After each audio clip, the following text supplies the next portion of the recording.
From double consciousness to the queens of neo soul healing us all. This is Rooted Black Girls at Fun on Fnan.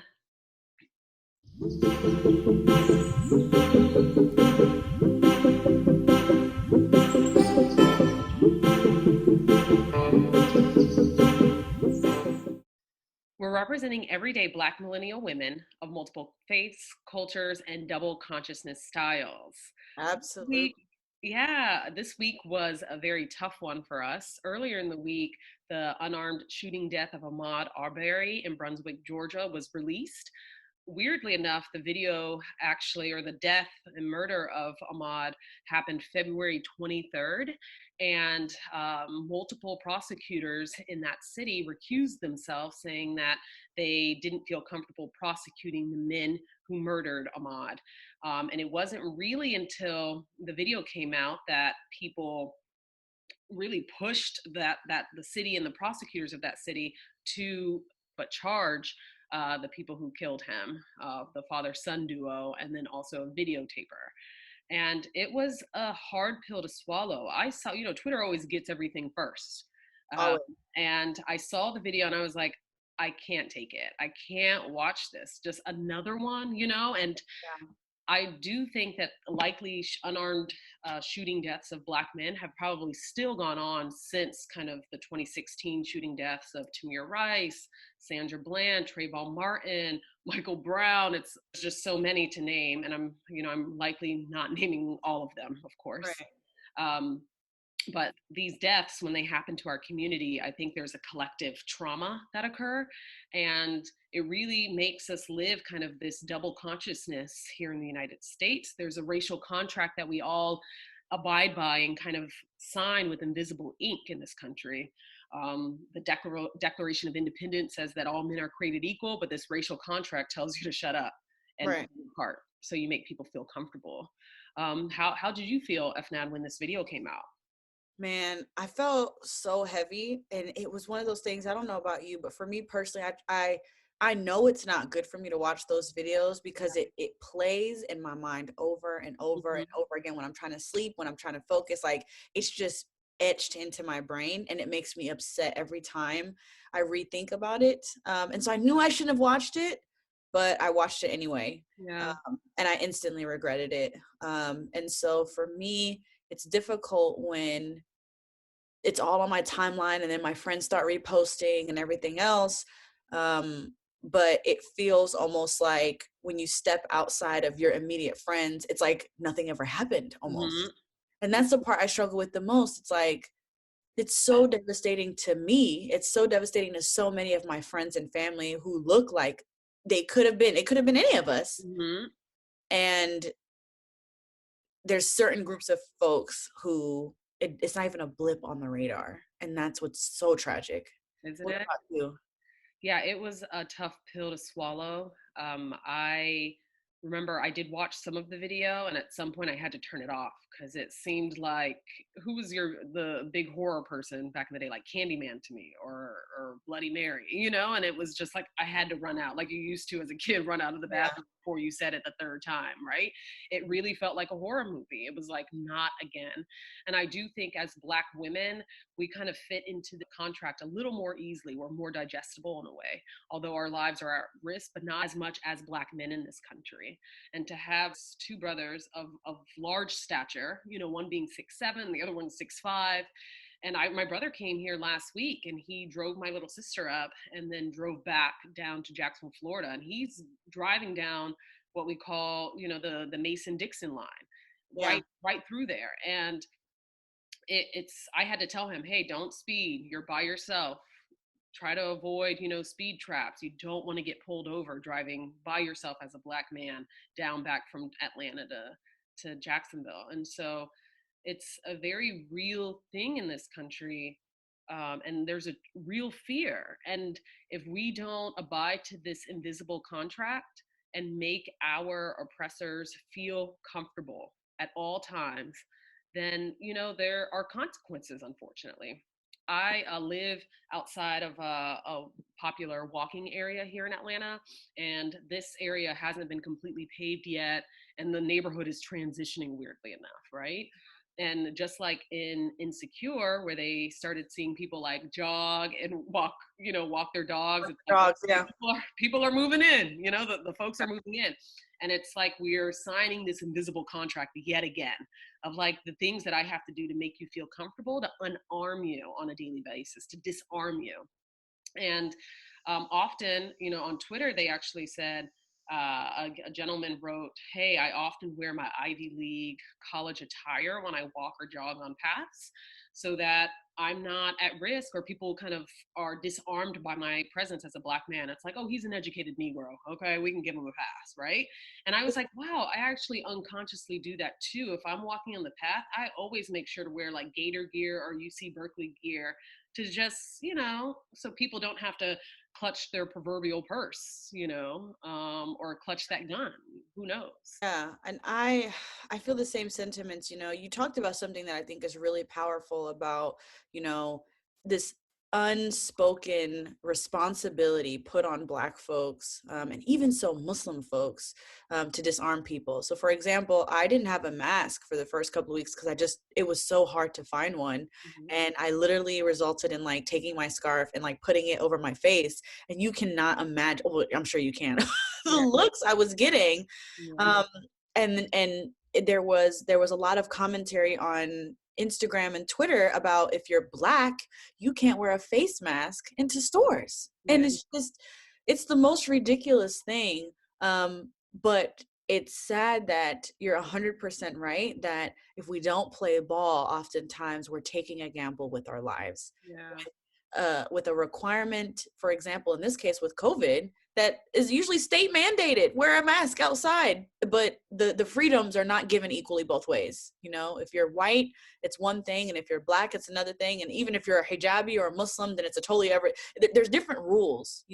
So that really resonated with me with what you said. The other question that I really wanted to ask you, Farah, was how do you actually, in fact, research these incidents? For me personally, when I learn about one of these incidents, I'm really careful not to just jump and repost.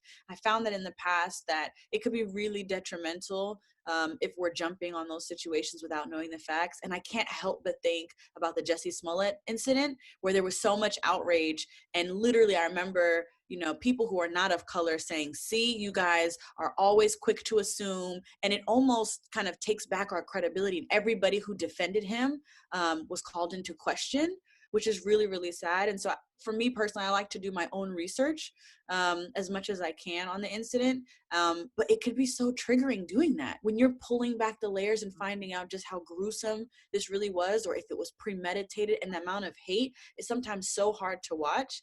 But I feel like I don't have a choice, because if I don't research it, then I'm leaving myself vulnerable to not knowing the true story and not being able to, actually impact change or support him by calling the necessary state officials, for example. But Mm-hmm. at the same time, it's so hard to consume the details and the nitty gritty of the situation. So I just was curious to see, for you, do you like to research the incident? How do you research the incident? I just was hoping you could share.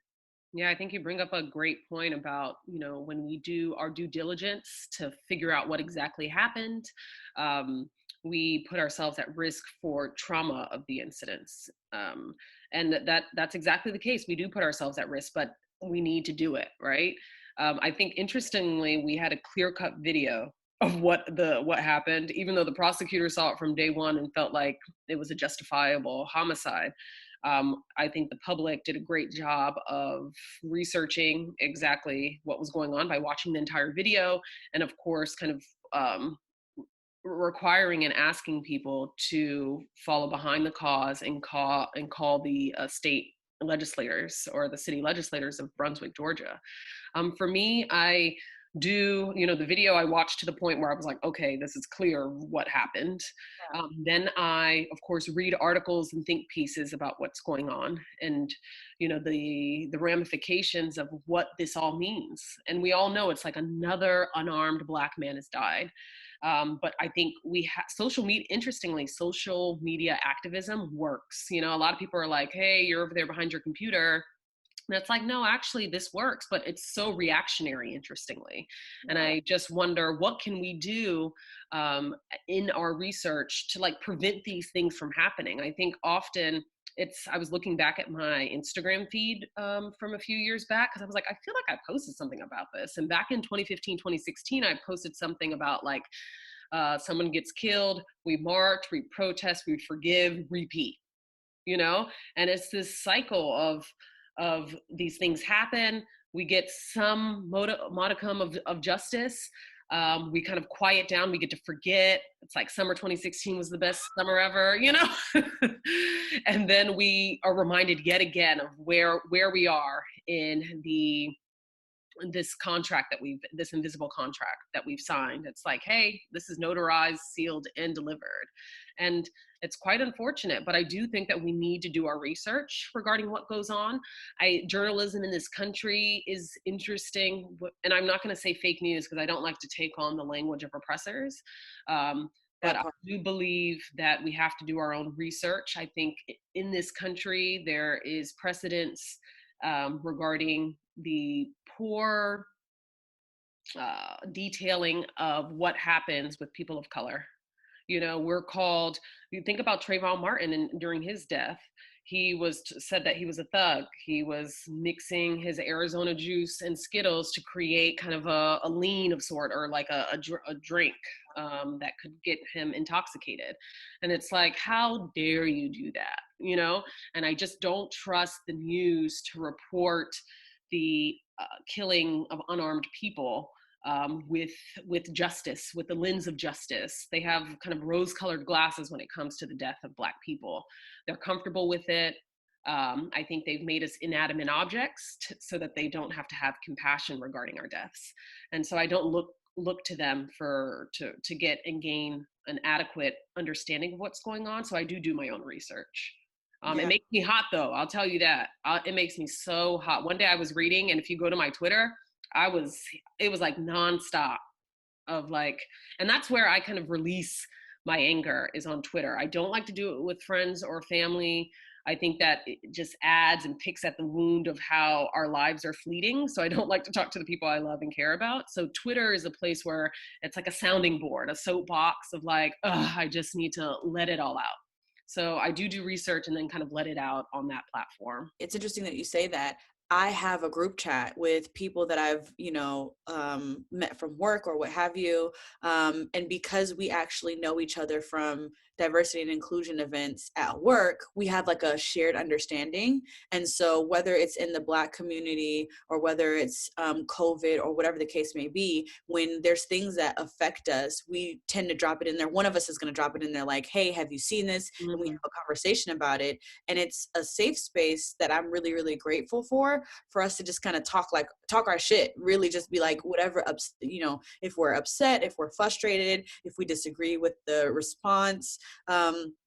But I realized a lot of my healing has happened in those circles where we all feel comfortable being able to share. And I never would have thought that would have been with work colleagues, because for a long time that was like a big no-no, right?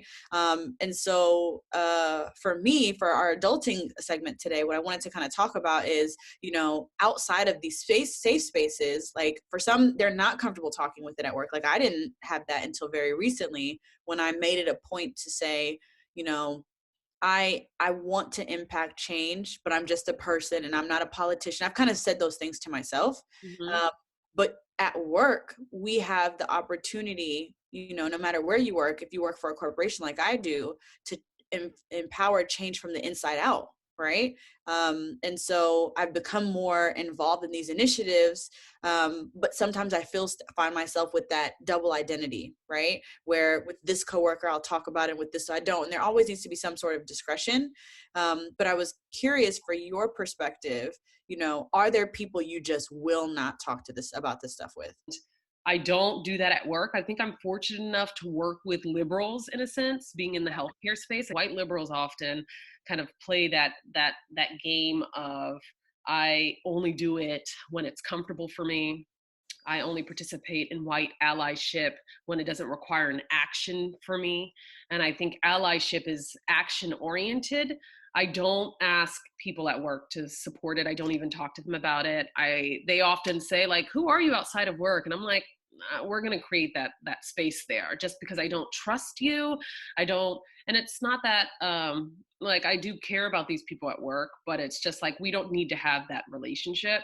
I don't, and maybe that's wrong of me not to have a sense of dependency to their allyship. It's like, you better show up, and I don't have actually a lot of white friends outside of work. And I think in undergrad, I realized, I'm like, oh, I don't have to be your friends and deal with this all the time. Of holding my tongue and being like, did that really just come out of your mouth? And I think because of that Kanye twitch, it's like, I can't keep my mouth closed when I see it. So what I'm going to do is keep myself away from you. So I don't have to make these Bush doesn't like Black people comments, because I will, Yeah. and I can't afford that with work. They literally employ me. So to make statements like that would really put myself at risk. And I think that even that conversation brings up an interesting point of the way that we become better from this moment is to put our lives on the line. And I don't know how we do that, being that we're such a slave to our incomes and our jobs and maintaining our mortgages and our car payments, right? So it's interesting. I don't require it.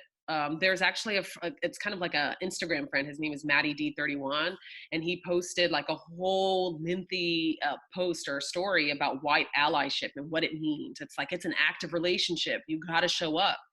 And I'll say this one last thing.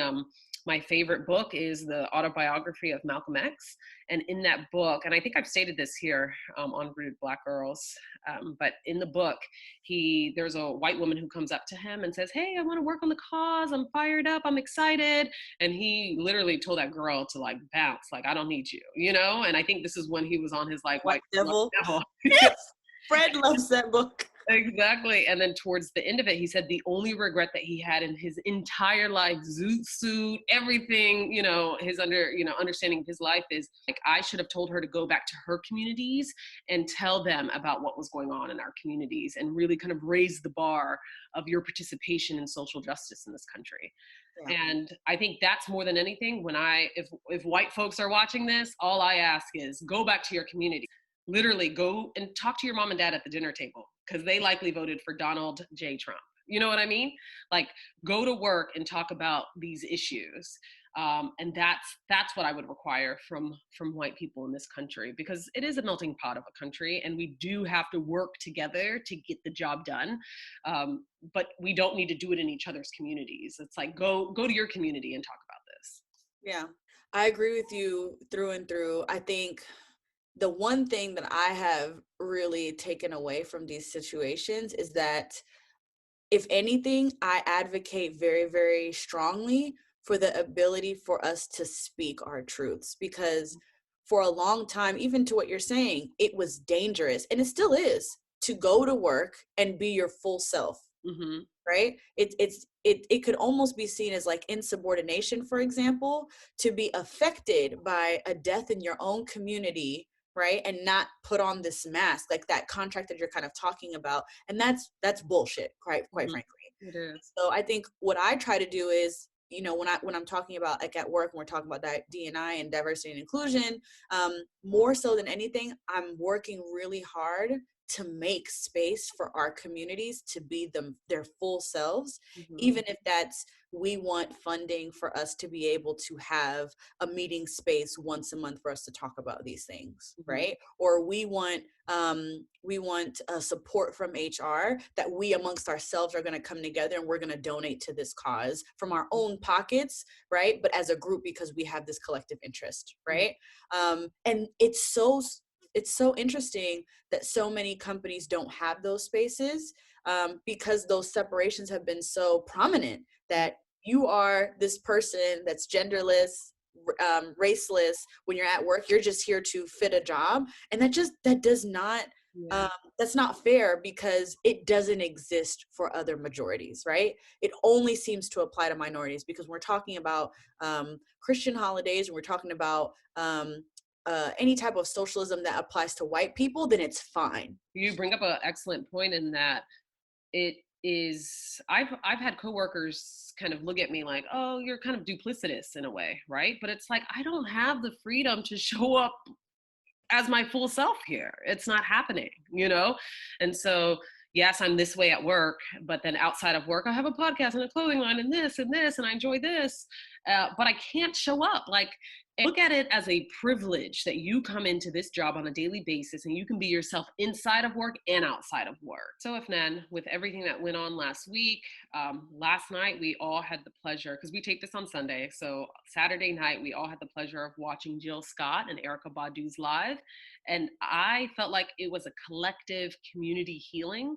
And I was like, of course it would happen that coming together of Black women would allow for this healing space. And when I was kind of chatting with friends, everyone was like, I'm just so relaxed and this is amazing. And they were You just said earlier your Gretchen shoulders came down. my Gretchen shoulders just came down, my back like loosened up a little bit.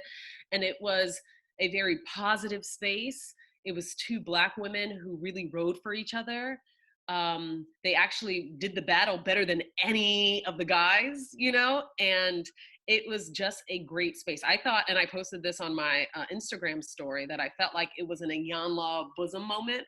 Like everyone was able to heal on Iyanla's bosom. That's what that entire IG live was like. And I was grateful for the experience. I feel like it was a community healing space. And of course it would be Black women who would do that. Of course. Always. Isn't it always Oh, us? yeah.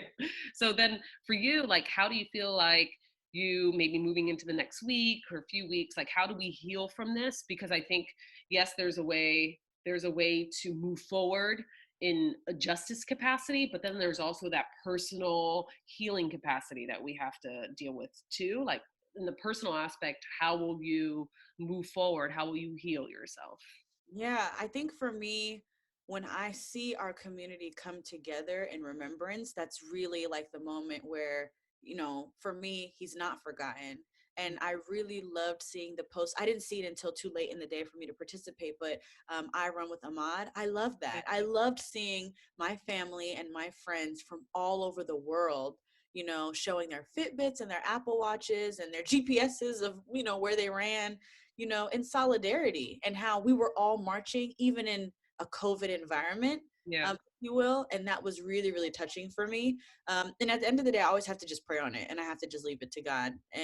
Um, and at the end of the day, he's all knowing and all wise. And I feel that true healing only happens through understanding he has a greater plan, even if we don't understand it. Mm-hmm. Um, and that change is happening. It is slow as hell, to be honest, but it's happening. Mm-hmm. Um, and with each one of these incidents, our young adults, right? Like our nephews, our nieces, our cousins who are younger, they're slowly going to be the difference, right? And I get excited when I see people who post, my son saw this and said he's going to be a prosecutor to make sure this never happens again. My daughter said she's going to be a judge to make sure that we actually get convictions, right?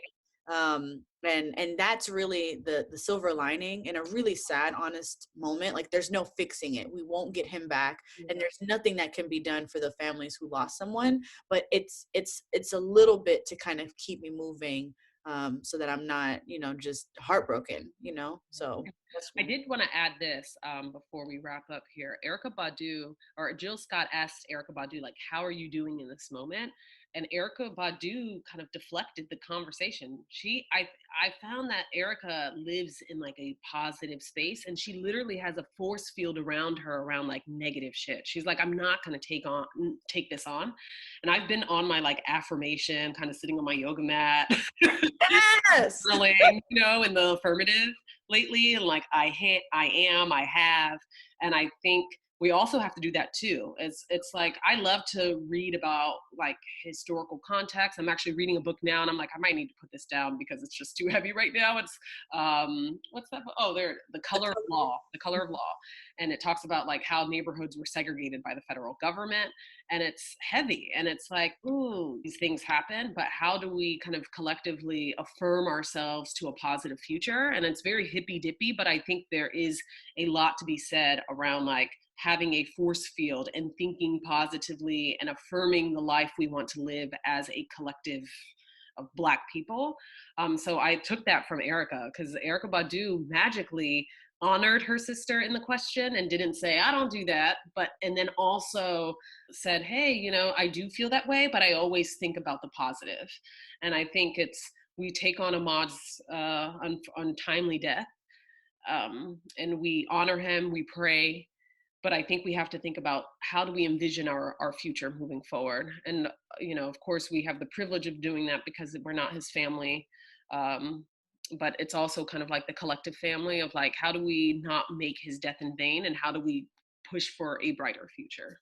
Absolutely. I love that. I couldn't close out the episode any better. So, with that, I think we'll stop here. If you guys are enjoying this content, please make sure if you guys are on Spotify or Apple Podcasts that you rate and review. And if you guys are watching this on YouTube, make sure that you subscribe to our channel and leave us a comment down below. But until next time, peace. Bye, y'all.